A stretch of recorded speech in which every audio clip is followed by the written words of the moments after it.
Hi යාළුවනේ, මම අද ඔයාලට මේ වගේ රස චිකන් කරි එකක් හදාගන්න හැටි තමයි අරගෙන ආවේ.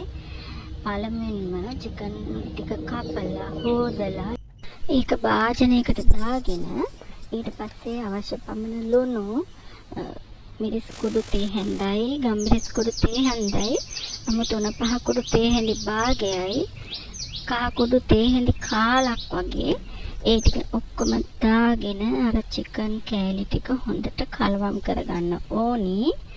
එහෙම කලවම් කරගෙන ඒක පැත්තකින් තියලා ඊට පස්සේ පෑන් එකක් අරගෙන ඒක ලිපේ තියලා ඒකට තෙල් ටිකක් දාගන්න ඕනි. මම නම් පොල් තෙල් තමයි ගත්තේ. තෙල් ටික රත් වෙනකොට ඒකට අපි අර සීසන් කරගත්ත ඔක්කොම චිකන් ටික දාගන්නවා. දාලා විනාඩි 2-3ක් එහෙමම තියෙන්න ඇරලා ඊට පස්සේ ගෑරප්පුවකින් ඒක හොඳට දෙපැත්ත දාගන්නවා. දෙපැත්ත දාගෙන පියනකින් වහලා ඒක මද ගින්නේ තියලා තියෙනවා. සාමාන්‍යයෙන් විනාඩි 10-15ක් වගේ ඒක තියන්න ඕනි. ඒ 10 විනාඩි 10-15 අතරතුර මේක දෙතුන් වතාවක් දෙපැත්ත දාන්න ඕනේ. හැබැයි ගොඩක් තෙල් කන්න අකමැති අයට, තෙල් නොකන අයට මේ විදිහට චිකන් හදනවට වැඩිය සාමාන්‍ය විදිහට චිකන් ටික හදාගන්නවා නම් තමයි හොඳ. මම මේක කැමති කෙනෙකුට හැමදාම එක විදිහට කනවා නම් මේ විදිහට හදාගන්න පුළුවන් කියලා තමයි මම මේක අද ඉදිරිපත් කරන්නේ. චිකන් ටික අවශ්‍ය ගානට බෙදෙනතුරු අපිට පුළුවන් මේකට අවශ්‍ය කරන අනිත් කලමනා ටික ලෑස්ති කරගන්න. මේකට සුදු ලුණු බික් 4ක් අඟල් භාගයක වගේ ඉඟුරු කෑල්ලක් තලා ගන්න ඕනේ.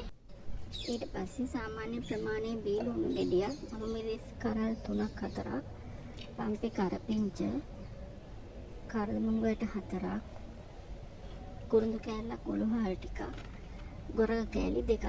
මේ දේවල් සේරම අරගෙන අර බෙදගත්ත චිකන් ටික වෙනත් භාජනයකට අසුරලා ඒ කුඩට මේ සේරම කලමනා ටික දානවා.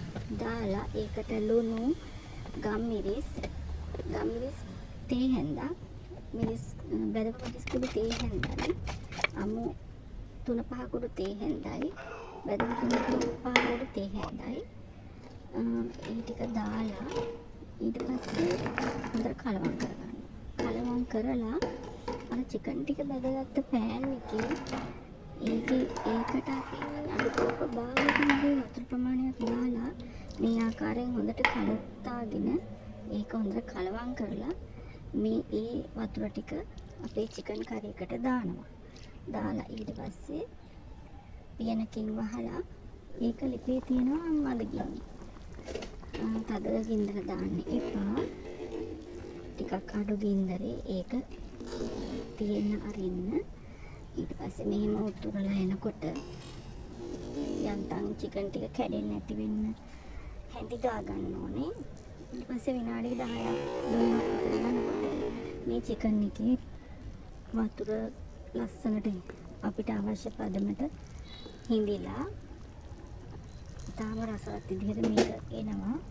එතකොට ටිකක් හොදි තියෙන්න ඕනේ නම් ඒ තියෙන ප්‍රමාණයෙන් ඔයාලට පුළුවන් මේක ඕෆ් කරගෙන එහෙම කැමට ගන්න. නමුත් මම නම් ටිකක් හොදි අඩුවෙන් අවශ්‍ය නිසා මේක ටිකක් හිඳෙන්නම හදාගත්තා. ඇත්තටම මේක විශේෂ අවස්ථාවකට උනත් ගන්න පුළුවන්. ඉතාම රසවත් සහ ඉතාම පෙනුමක් තියෙනවා. රසවත් ව්‍යංජනයක් නිසා මේක ඕනෑම දෙයක් එක කන්නත් පුළුවන්. බත්, ඉන්දියාප්ප, පාන්, ඒ ඕනම දෙයකට මේක ගැලපෙනවා. ඉතින් ඔයාලත් මගේ මේ වීඩියෝ එක බලලා මේ විදිහට චිකන් කරි එකක් හදාගන්න පුළුවන් නම් ඇත්තටම මම ගොඩක් සතුටුයි. මේක බලපු කෙනෙක් ඉන්නවනම් මට කමෙන්ට් එකක් දාන්න.